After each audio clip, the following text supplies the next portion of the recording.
Welcome to the Property Trio, and today's episode is all about helping versus hindering our kids' financial futures. It's about mindset. But before we get into the episode, I'd like to welcome my two co-hosts, Mike Mortlock and Kate Bakos. How are you both today? Good to see you, Dave. You too. And Mike, we were talking last week about the bike ride. How'd that go? Well, it's done. It was absolutely brutal. We had a beautiful day on Thursday, sunny skies and rolling around nice. And then the next day got rained on for the last hour. Day 3, rained on all day. It's like 7 hours of cold. And then I got a puncture and I ended up with a fever, sweating bullets, wearing everything I had. Oh no, it was rough. But we raised $263,000 for the children's charity, so that was made it all worthwhile. All for a good cause. Yeah, and I got to meet my camper. Oh, thank you. You got to what? Everyone rides for a camper. So we ride into an active camp. So these are grief education camps for kids. So my camper, she was on her second camp, and that would be her last because the age group's normally 7 to 17. She was 17. She lost her brother when she was 7. So I got to meet her, which was great. It puts it all into perspective. You might be in pain and freezing cold, but these kids go through a lot worse stuff than that, and they're absolutely inspirational.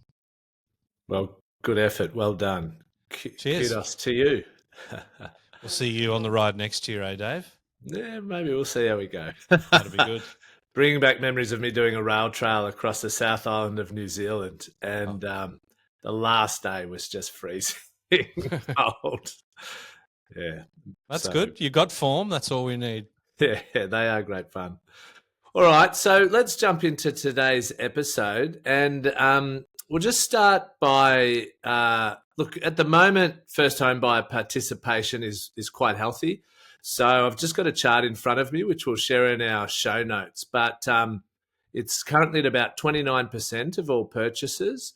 The historical average is about 24%. So I think there's a few reasons for that. I think we've got, I would say, probably a record number of government schemes at the moment helping first home buyers. They're obviously very conscious and feeling quite guilty about what's happening with the rental crisis and prices going up and not building enough property. So pretty much just about every state government plus the federal government are providing incentives and schemes to help first home buyers get into the market. I think a second reason is we're actually seeing waiver of LMI quite commonly. And that's something I've never seen in my 25 years, to be honest. So that's a new level of assistance that they haven't really done before for first home buyers. The cost of renting is obviously motivating first home buyers to get into the market, and it can be quite comparable when they enter the market, to the cost of a mortgage versus renting. And then I think high rates are making it less affordable and reducing borrowing capacity significantly, particularly for upgraders. So there's a few factors in there that is making it, meaning there is a high percentage of first home buyers getting into the market at the moment. Absolutely. And I think that for anyone that's listened to budget speech or any of the talk, promises, rhetoric, whatever we want to call it, from the politicians, this has been a topic that historically has been really hot and has been super quiet for the last year. And I think, to your point, Dave, we're doing it well, and the numbers are indicating that. Yeah, 100%. Anything to add there, Mike? Oh yeah, no, I agree with Kate. I mean, normally we're confined to talking about first home buyers when we talk housing affordability. I mean, I remember a couple of years ago constantly sort of saying, housing affordability is not just about first home buyers. We need to talk about rental affordability. And now, that's kind of dominating the conversation much more than first home buyers. And I think it's because, first home buyers have been historically very well supported in Australia. There are times where it's been harder for them. There have been times where it's easier for them. But as a nation, we've decided that home ownership is part of the fabric of our society. And first home buyers have always been fairly well supported, in my view. Yeah, and look, it probably actually began around 2 decades ago with the first home buyer scheme, I think, put out by John Howard, if I'm correct. Yeah, and then Kevin 07 ramped it up. And then Kevin 07 maybe took it to another level. So and boosts and grants in 07 when when he stepped in. And those numbers felt big. I remember at the time you could get, I think you could get up to 14K if you're buying a new home in a capital city, but if you're buying a new home in a regional centre, it was $28,000. And then with the genuine savings requirement, there were some lenders that are doing high LVR lending, and buyers could cruise in with the grants and not have to save a deposit. It was the most insane time to be a mortgage broker. Yeah. Just first home buyer queues. They didn't have to have saved a penny. Just go, yep, thank you, government. Yep. That'll get me in there. And remember, this was before the GFC, so there was all sorts of weird and wacky loan options available back then. Yeah. Now, Kate, you've put together this episode and you've just produced another chart for us, which we'll share with our listeners on our show notes. But Mike, would you like to just talk to this chart? Yeah, this is basically the number of first home buyer loans secured on a monthly basis.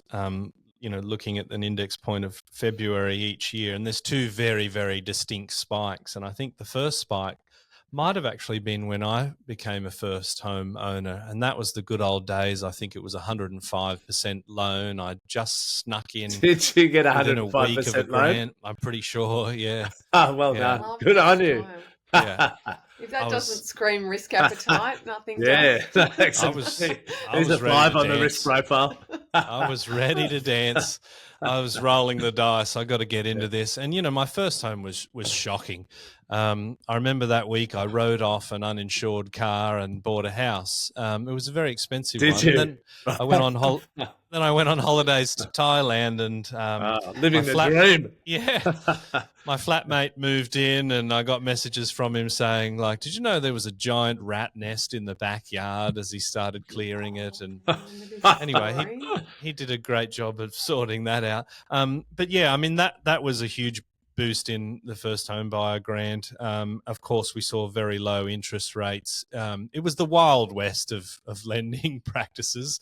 And of course, you fast forward to sort of 2021, that really kind of coincided with, of course, low interest rates, but the home builders incentives, which weren't necessarily aimed at first home buyers, but you could kind of tranche your bonuses together and get the first home buyer and the home builder grants. And that was, a rare opportunity for first home buyers to get into new property and get quite a bit of cash up front as well. So, those two spikes really do stand out on that chart.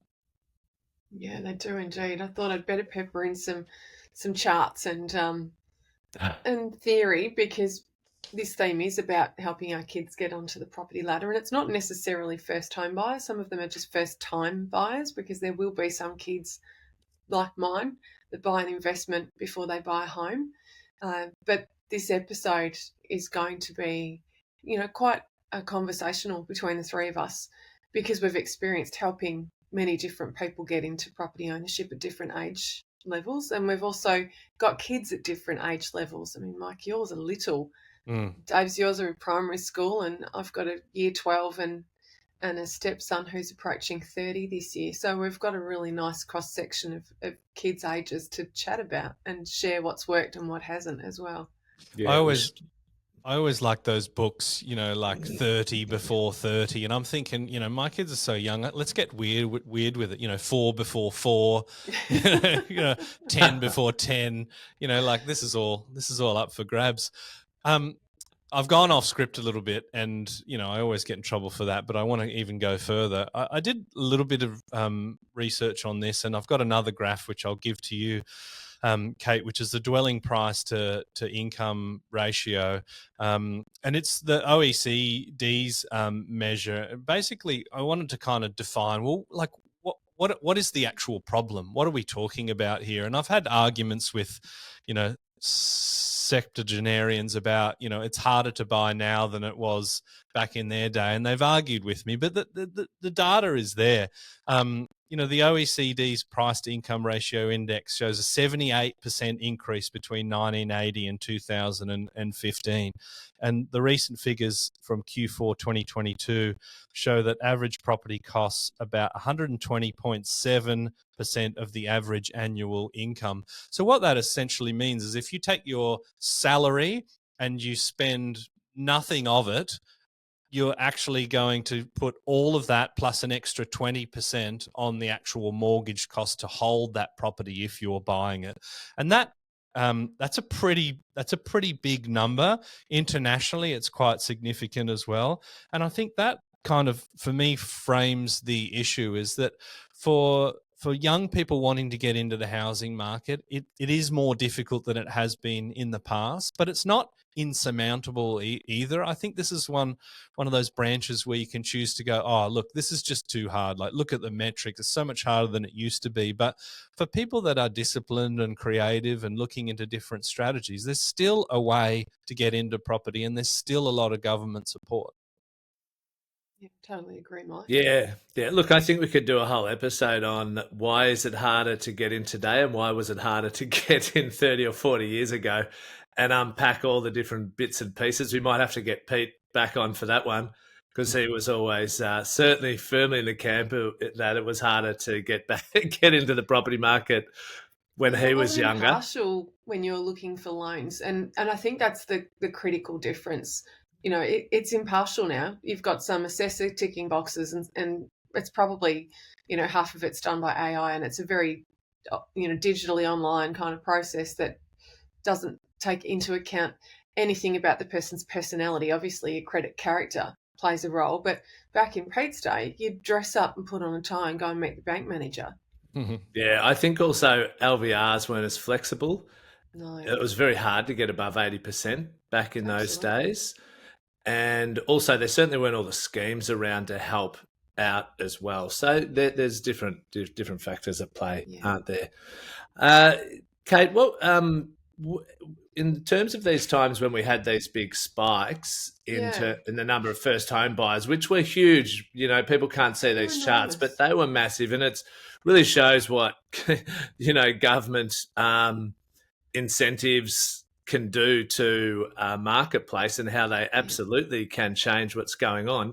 What were you seeing? What were you seeing at the coalface? It was a crazy time. So both of these spikes, the first one's the GFC recovery. So once we all had that horrendous news that subprime loans were a mess in the US and values were falling through the floor and people were homeless and walking away and leaving their keys with the bank, like it was just a mess, we saw the Australian government jump into gear. In particular, the monetary policy changed, and we saw, at the time, a record low interest rate. Now, it sounds silly now, but I remember the variable rate dropped to 5%, and I got one of my clients 4.99% loan, and I was just telling everyone about it because, oh my God, it's 4%, 5%, and that was not something that we'd seen before. So they would drop to emergency levels. And like we saw during COVID when they dropped them to almost 0%, so interest rate, the cash rate dropped to 0.1 and our interest rates were hovering around 2%, which, shadows what they did during the GFC for context. But what we saw in both events was a massive run of first home buyer activity in particular. I mean, everybody had a crack at borrowing when rates were 2%, but first home buyers really had a field day. And some of our state governments had initiatives in place as well. And Victoria was reasonably hard hit because of our lockdowns being so long and nasty. And our stamp duty was half price for anything under $1 million for anyone. And it was full discount of stamp duty for properties under $1 million that were brand new. So if it was established, it was 50% rate of stamps, and if it was brand new, it was 100% discount. And in that period, we saw a lot of people going bananas, but that was a first home buyer sweet spot as a price point. So when I talk about what was happening at Coalface, everything that was worth between 900 and $1 million was selling for $1 million. Because people were fighting to get that discount. They were bidding each other up to the threshold. Yeah. And that is a problem that you have with thresholds. And back in the Kevin 07 day when we had following the GFC and they dropped interest rates, that was when boosts and grants were doubled, as you said, Dave. The doubling didn't happen until after the GFC. And again, targeted first home buyers, and they went bananas. So at the coalface, you've got to tune into who your competition is. And when first home buyers are incentivised, and particularly when there's a threshold, anyone who's a non-first home buyer needs to get their head around that, because investors were buying up really good properties for $601,000 during that time because stamp duty concessions cut out at the 600 price point. So, I'd be the advocate in the crowd that would be working with an investor. I could even place a bid of $10 and I would beat the crowd. So, yeah, it was an interesting time, and it certainly did skew the market. Yeah, and for the first time buyers or first home buyers who are in a sort of a market like that, it's worthwhile for them to think about the fact that what can happen is properties that are valued at, say, 550, 560 true market value, they're getting bid up to 599, and 2 or 3 first home buyers are bidding above market value but stopping under 600,000 and paying over the odds at, say, 599 for what should have been a 550 or a 560,000 property. But then the property is in that sort of 600 to 650 price point. They're not having competition from first home buyers. And so, investors or non-first home buyers are potentially getting a bargain in that price bracket just above where that segment cuts out. So that's, it's really something for first home buyers to think about, that just because there's an artificial barrier set in terms of where you get a discount, you shouldn't count out going above that price point just because that's what the government is saying where you get a discount, because you might actually just be costing yourself more money than the stamp duty saving on overpaying if you're under that benchmark, or getting a better price, better value property above the benchmark because you don't have the same amount of competition. I couldn't agree more, Dave. I feel really sad seeing people spend an extra, whatever it is, tens of thousands of dollars to get a discount and obviously buy a property at an inflated price because the competition is rife, rather than just making a sensible decision and sometimes writing off the incentive or the free kick. It can stack up to be a better long-term outcome. Yeah. It's part of... Sorry, Dave. I was just going to say, obviously Kate and I, we talk to our clients about these things, and often we'll talk to them about, try not to overlay what the government's doing. Start with what works for you, what's affordable for you, what's going to suit your strategy, whether it's home buyer or investor strategy. And then let's consider what the government's doing around that. But often it's done the other way around, and that's where people, can often end up making poor decisions because they're too focused on what the government is providing to them and changing their approach because of it. It's the same sort of mindset behind, I'm going to buy a new apartment because I'll get a great tax deduction. Like, well, yeah, there's a bonus to be had there, but you can chase that to the detriment of the actual quality of the asset. But, that's just a human behavior thing, and people need experts like you guys to guide them through that. I remember, Kate, talking to you at that particular time because, I'm not across the Victorian market in any special way, but I said to you, the market's tanking down your way. Like, what's going on? You're like, no, it's red hot. It's flying. And that actually taught, I think, Australia a very good lesson about how poor a median can be as a measure of the health of a property market, because it was all about price segmentation. We saw this huge amount of properties sell sub $1 million that actually dragged that median sale price down, and it looked like the market was on a negative trajectory. That's where it's It's kind a of great funny. point.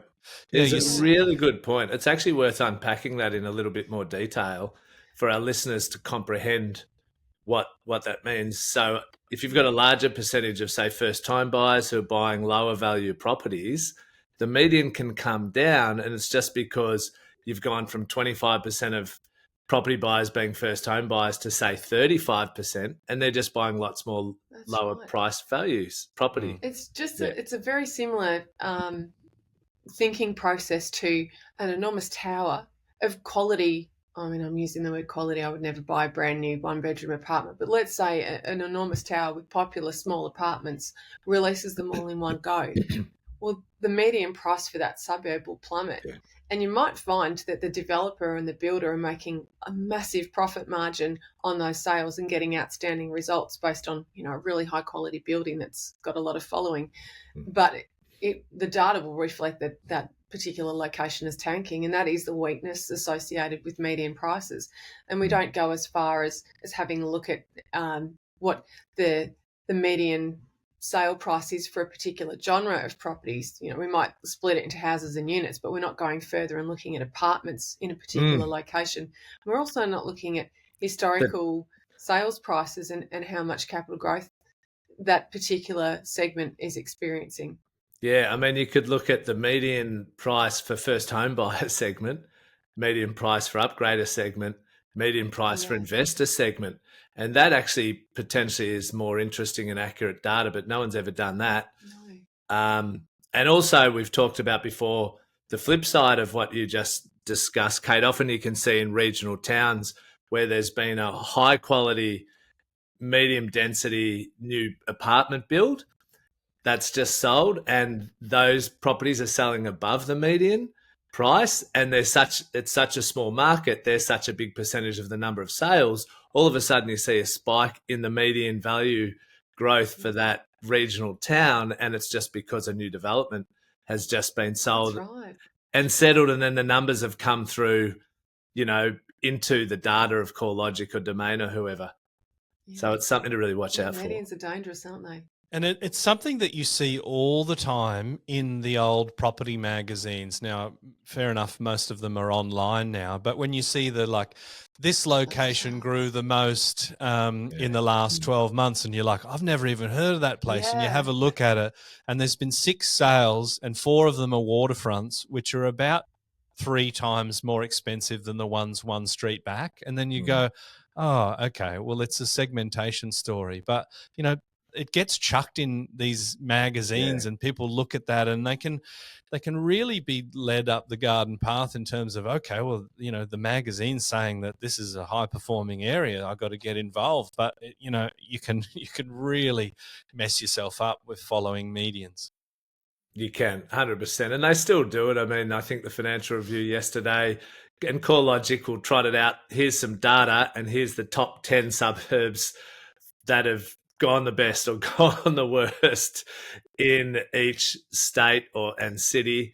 So there's still that sort of misleading information out there, that's for sure. So look, despite all the incentives for first home buyers, Kate and Mike, that are out there at the moment, there's obviously still many parents are worried about their children's future. And look, mine are only 10, 8 and 5, and you already start thinking about how I'll be helping them get into their first property and try and, get them to get into their first property as soon as they leave school. And I know you've just done something great with Gab, Kate, that I'm sure we'll talk about on this episode along those lines. But there's still some issues associated with parents gifting their children significant sums of money, or bigger still, gifting them a home itself. Kate, this is something that you have spoken about before, and why do you feel issues could arise when parents' generosity, reaches these kinds of heights where it's perhaps too big of a gift, shall we say? Yeah, and it depends on the child and the lifestyle and the life that they've had. Education. That's right. from And their also parents. Yeah. what their own drive is and how keen Yeah. they are to get into ownership. But there are associated risks, and every parent who can help their kids financially with a generous gift will probably be asking themselves, am I helping or hindering? And some of the things that come to mind, and I've gone through all of this as well. Firstly, lack of appreciation of the gift. You don't want an ungrateful little wretch that, has a silver spoon in their mouth and trots around in life thinking that this is normal, because it's not. Which they all do at times. Well, they do it about some along the things. journey. Yeah, but once It could they're be. at the age of getting a property, Yeah. are you setting them up for a fail, and are you Yeah. creating, a bad human that has no appreciation? Yeah. No meaningful education about the value of earning, saving, or sacrificing. If it's too easy for them, even if they're appreciative, they might not understand the value of that gift and If they've never had just to how hard someone sacrifice. else's plight is, because you want to be humble if you've been gifted something like this and be thinking about how you can pay it forward. You don't want to be begrudging the parents for taking away their sense of achievement. So let's say you have got a child that's really keen to do it themselves and they know that it's a lot of hard work, and then the parent just gives them a free kick because they think they're doing the right thing. Are you taking away something from them? Are you stealing something from them? That's a very genuine concern, and that I think you've got to have that It's conversation. a real thing. Yeah. Because my parents didn't help me with financially with a deposit, and in fact they argued that I was going too hard too fast, and they were worried about me mucking up university and my career and all that kind of stuff. So they went the other way. But I'm very grateful that I can say I did it by myself, even if I would have loved, a shy 20 grand at the time. Of gift. A bit of a gift. And the other thing that you could be creating is an issue with their peers, where jealousy creeps in and friendships are eroding. They're the things that we never want to do to our kids. Any caring parent won't want to create any of that mess. Yeah, I think if that they only are assisted by their parent and they haven't had to do anything themselves, so I think it can take away a real sense of ownership and responsibility, and take something away from, I guess, how they view themselves potentially. Yeah. If they haven't had to play a role in, contributing to purchasing the property themselves through some of their own savings and hard work, and whether that is through work at home and pocket money, or in a family business, or working for someone else, but some sort of if they haven't contributed, I think that has the potential to take away a bit of agency that they have in themselves, and how they feel about themselves, actually. Yeah, that's right. Nobody wants to rob their kids of that. Best of intentions, but you don't want to do that. Mike, do you have any thoughts on this? Yeah, look, I think it's really, really important. I mean, if us as property investors are in that fortunate position where we can help our children, obviously it gives them a head start, and we know how important property is to a person's net wealth. It's still the biggest component of individuals' net wealth in Australia, and it's a perennial performing asset. And by the time my children are at that age, who knows what the metrics are going to say about how difficult it is to get in. But there's been a lot of psychological research around, success indicators for children. And one of the things that has sort of come out is giving children like chores early on. Like there's a real strong correlation to children that have got a responsibility to, take out the bins or vacuum the floor. And of course you can put pocket money or something along the lines with that. I think it's about going on that kind of journey with your kid, where you might be sort of saying, look, if you're putting X amount aside, I'll match it for the purpose of you saving for X, Y, Z. I think like financial literacy is really something that should be taught to children early on, and it's not kind of part of the academic syllabus, but I think it's incumbent on us all as parents to help ingrain that kind of literacy, because I certainly can see it. You can see the people that have grown up with financial mentors, and you can see the people that, maybe have achieved success under their own steam, but, they go after it later, and they have to find that information in the world rather than it being sort of part of their upbringing. Completely.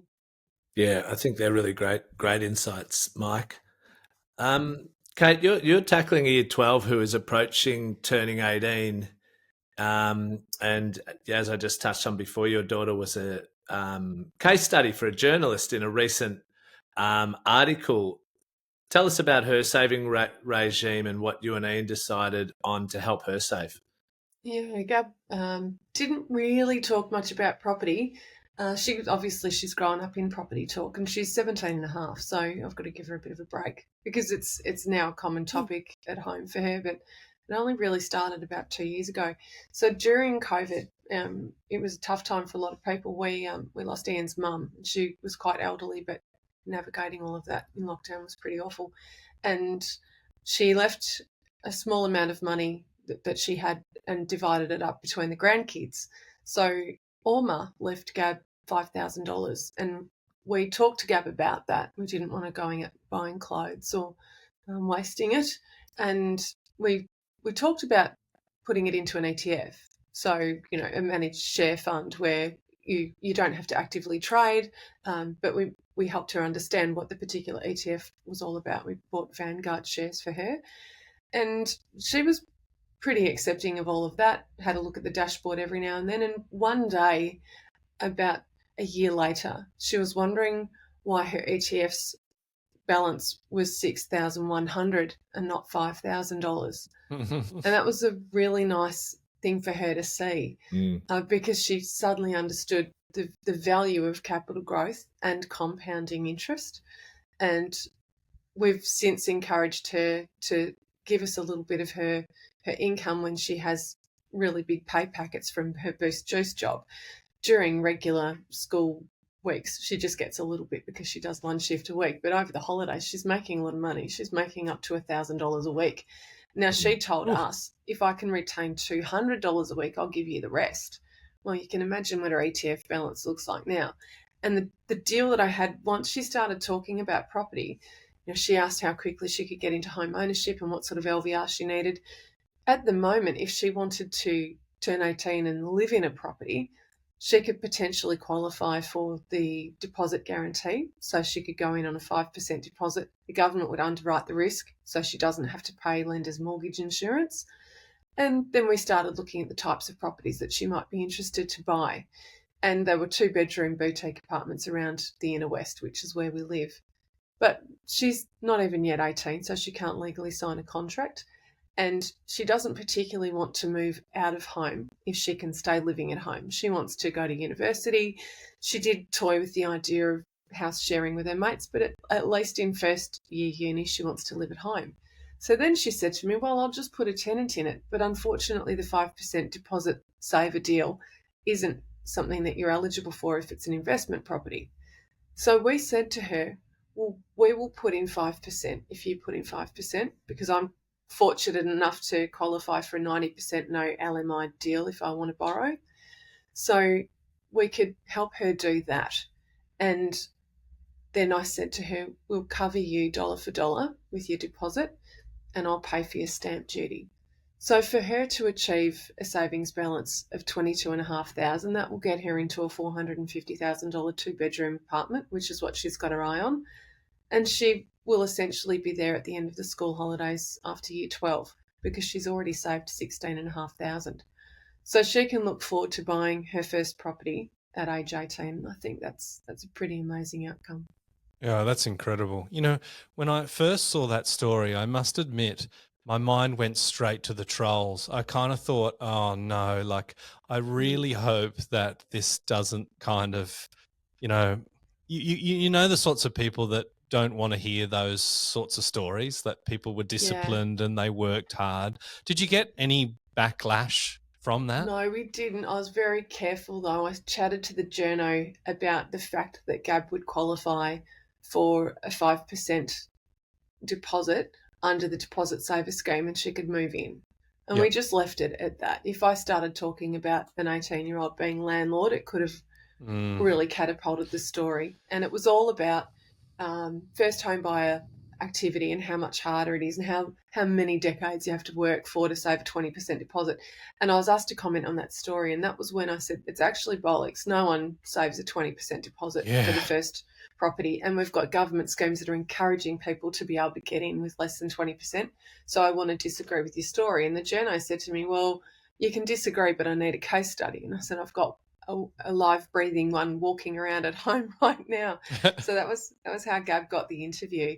And she understands all of that. She understands trolling. She understands, peer feedback as well. It's not something that her cohort are talking about. But in her defence, they're talking about cars. And Gab has made a decision not to buy a car and to rely on PT and not buy into any of that and just spend her money on property. So I would argue that a property is a better investment than a car. 100%. I think it's such a great example for every parent out there as to what, in an ideal world, you should be trying to help your child to achieve. And look, not everyone has the means to offer the 5% to their child plus covering the stamp duty, as you have, but a lot do. And like we've talked about, I think from day dot in this podcast, and we talk about with our clients, it's about the compound power of compound growth over time.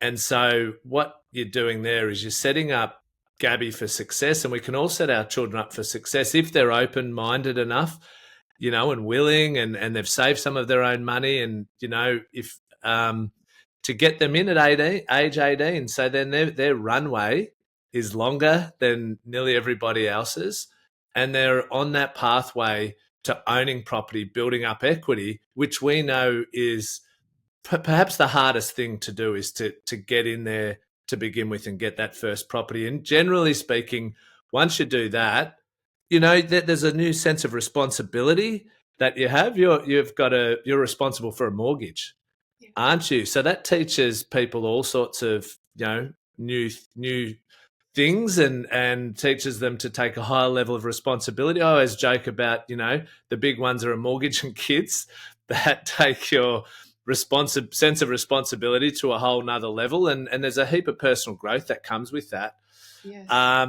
Yes. So look, I think it's a great example, and I think it's good to show people, and maybe there's some trolls out there, but I think it's good to set an example and show people that is achievable. Yeah, absolutely. It's really interesting because I've been talking to Gab about all of these things and answering her questions, to the best of my ability to keep it concise and easy for a 17-year-old to understand. And you can tell kids till you're blue in the face what's possible. Yeah.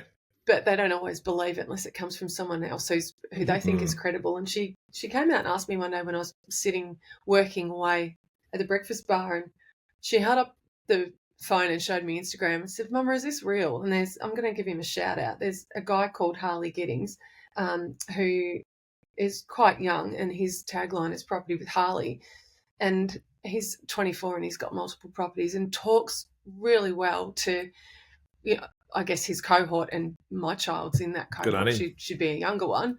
Yeah. And he's exceptional with how simple he keeps it. And Gab was looking at it thinking how incredible. So while I've been trying to tell her for a decade how possible it is, a few Instagram reels, and she's now paying attention to someone who is less than half my age, who knows what he's talking about.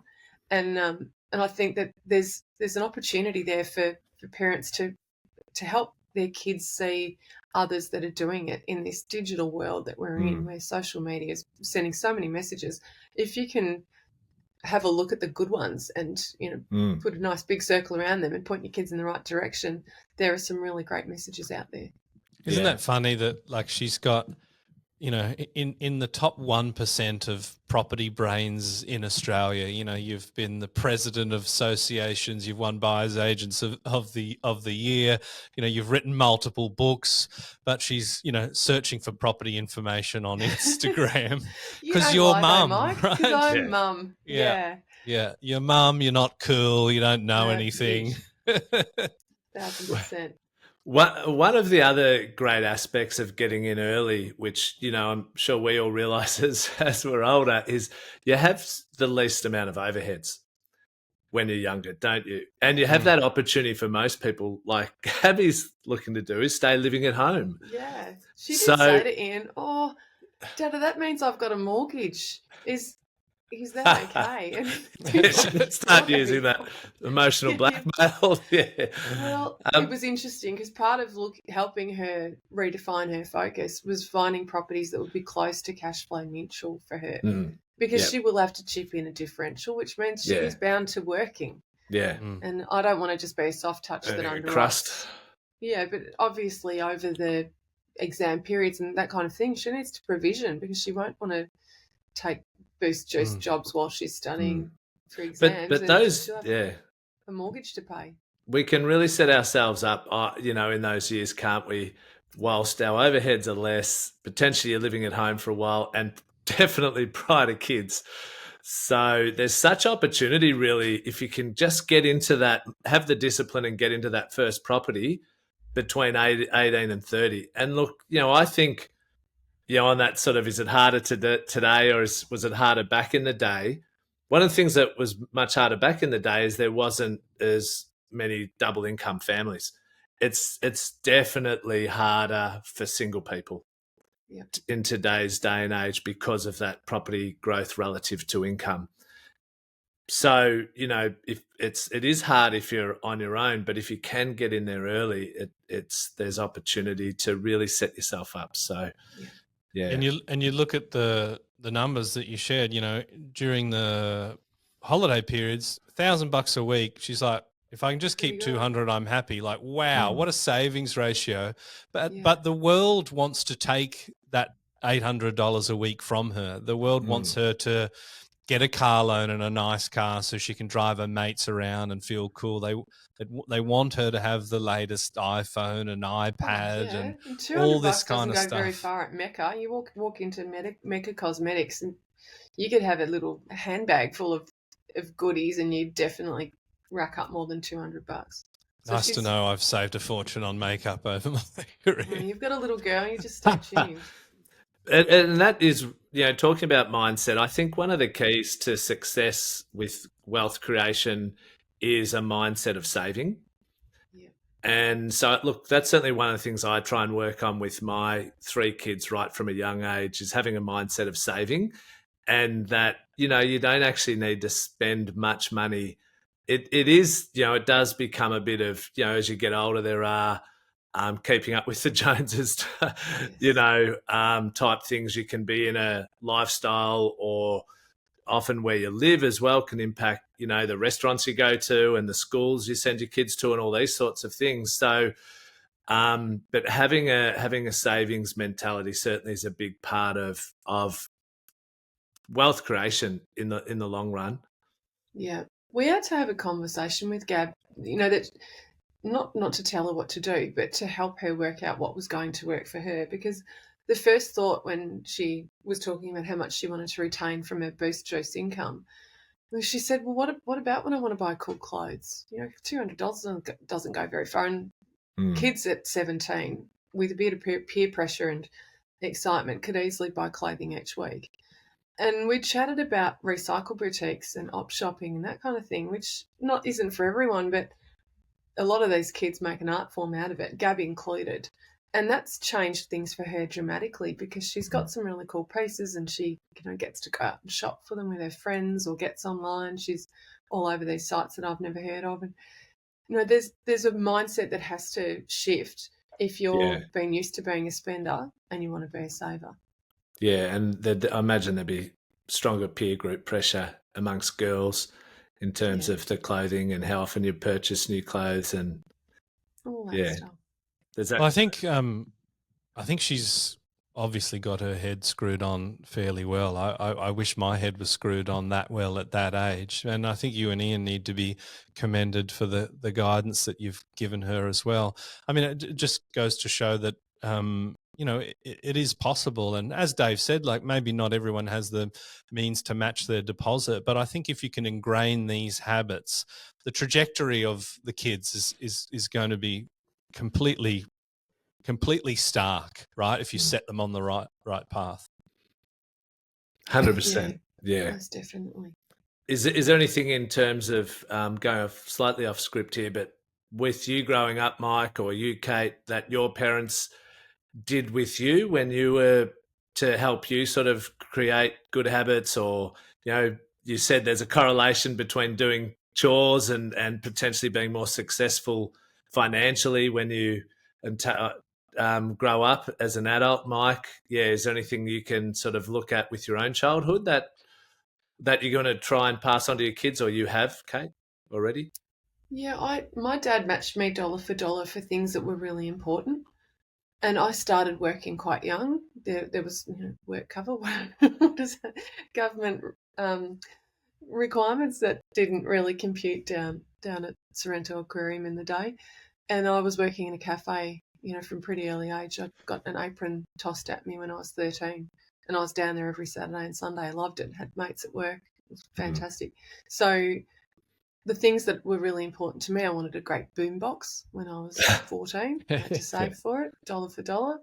When I was an exchange student in San Diego, I had a great time, but wanted to go back a year later. I missed my host family and my friends, and that it would have been a big ticket. And my dad said, I'm not just shouting you an airfare. You've got to save. I'll match you dollar for dollar. So that was another incentive that was really, really good, because I felt like I'd earned that money. And I was grateful that they helped me out. And so I've carried that forward. And with our two, we've always said to them, dollar for dollar, whatever you want to do. Rob bought a motorbike, dirt bike, when he was younger, and he saved half of it. So, yeah, there's whatever works for you financially and suits the child, obviously, that can be a really powerful tool. How about for you, Mike? Oh, look, I always felt like I was a victim of child labour. I had a chore chart, and my old man always had a company car that he kept immaculate, and it was my job to vacuum it. And then, of course, we used to have to mow the lawn, and, living in the country, it was a huge, big, long road. And, I would spend hours doing it, and then he would go over the top and do it properly. That used to give me the shits, and I complained to mum about it. Yeah. But, when I was a little kid, like my dad had just an absolute killer work ethic, and he was my hero. I just kind of wanted to be in and around him. So I learned to drive a flatbed stick shift truck at around about 3 or 4, sitting on his lap, and then by sort of 6 I could drive it myself, and be working out on the farm or messing around with sheep and that sort of stuff. So we're always busy doing things. We're always grafting, and I think that that gave me a good base. And with my own kids now, it's really just trying to get them to realize that if there's something that they want, and there's always something, it's like, well, we're not just going to go out and buy it because we can. And they say things like, oh, just use the card. They think there's this magic credit card that just has free money. It's like, well, no, we've got to pay for it, right? So even if they have the money or they've got their own spending money, I kind of want to set little hurdles for them to climb over before they can get the thing. Because I think it's just all the more special if you go through a process and you work hard and you have the patience to get there. It's just more rewarding, and I think it teaches them the right things. Yeah, 100% agree. What about you, Dave? Yeah, look, we were pretty similar. We had a chore chart or a job chart, and we had to hang the washing out, bring it in. I did the lawns. Dad thankfully wasn't that fastidious about the lawns, that he would then do them a second time. So I didn't have to deal with that. But what else? Empty the dishwasher, stack the dishwasher, do the washing,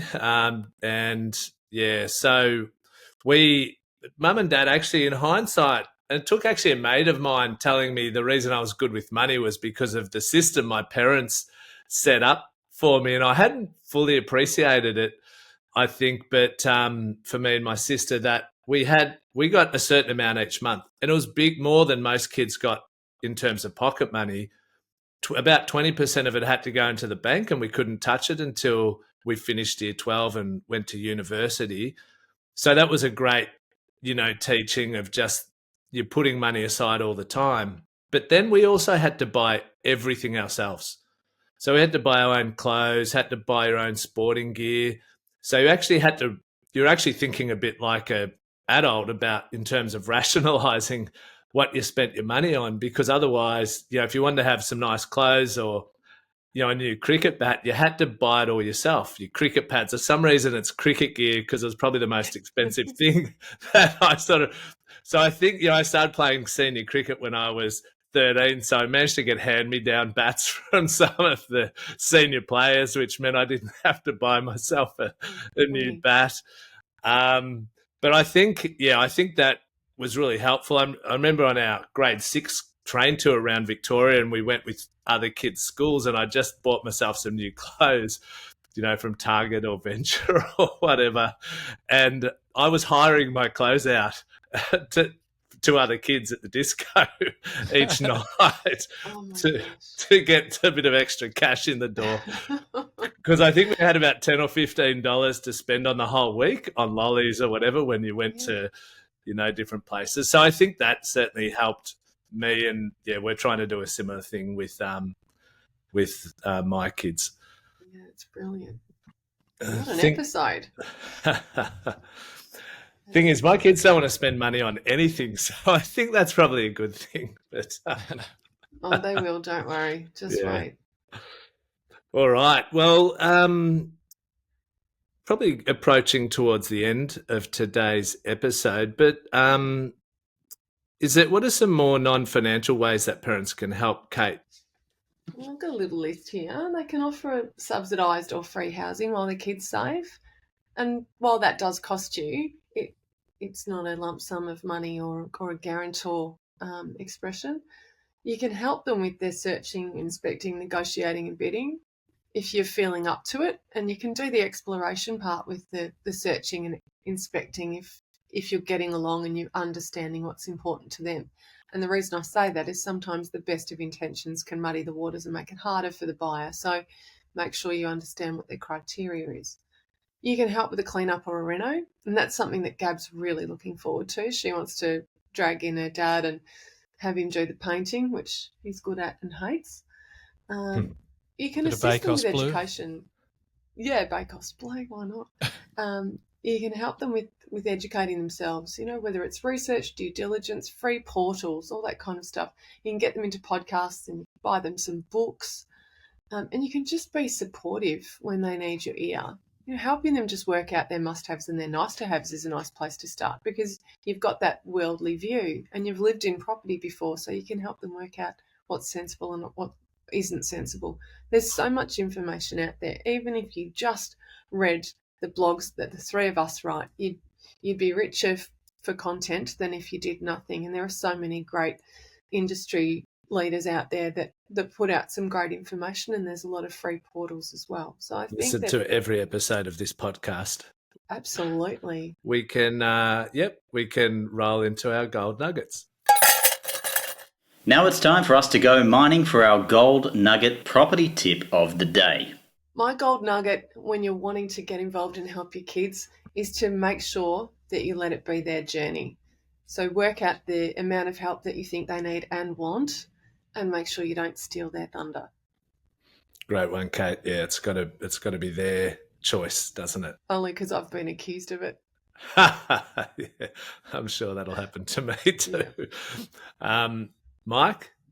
Hearing the story about the 5K in the fund growing to 6,100 was a huge takeaway for me, and it sort of embeds the importance of those early wins. I think they're so important. If you can get a kid into something and maybe they don't understand, but they get that light bulb moment or they get that early win, I think it's even worth rigging an early win, chip in a little bit extra and go, oh, look how it's grown. I mean, I think that might be a little bit cheeky, but it's a way to get them on that path where they're like, oh, this is kind of really working. I think at that moment, obviously that was a real kind of Rubicon moment for Gab that has helped to set her on that path. So I think structuring it so you can get those early wins and see that progress is really important for youngsters.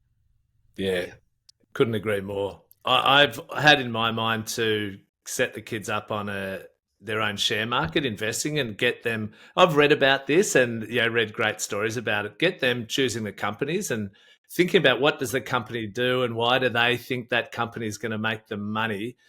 From grade 6, I think that's when they start to get about intelligent enough to perhaps appreciate what's going on with companies. So that's been one of my goals, and mine aren't quite at grade 6 yet. And to hear that 5,000 to 6,200 growth in the penny drop moment just reinforces that further for me that's a good approach to take. So thanks for that episode, Kate, in particular. And particularly sharing that great journey that you've had with Gabby, which I think would be really useful for all of the parents out there.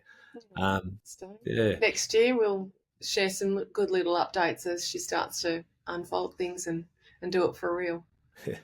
Actually, Awesome. Quick one. Did you think about a regional property because of the higher yield, or was that not contemplated? Yeah. No, we did. We had a conversation about Ballarat as an example, but potentially she might want to live in this in future. Okay. So we're mindful of that. It could be a stepping stone and an investment later on. And we don't know what university she'll get into yet. If she's in the city, it could appeal. If she's down in Geelong, it might not. And we've also looked at the option for her and Ian to do some upgrades. He is pretty handy. And I know he'd much rather walk to Yarraville and drive to Ballarat. Yeah, okay. I think that's useful for our listeners to hear as well. All right, until next week, have a great week, everybody. See you next week. See you then.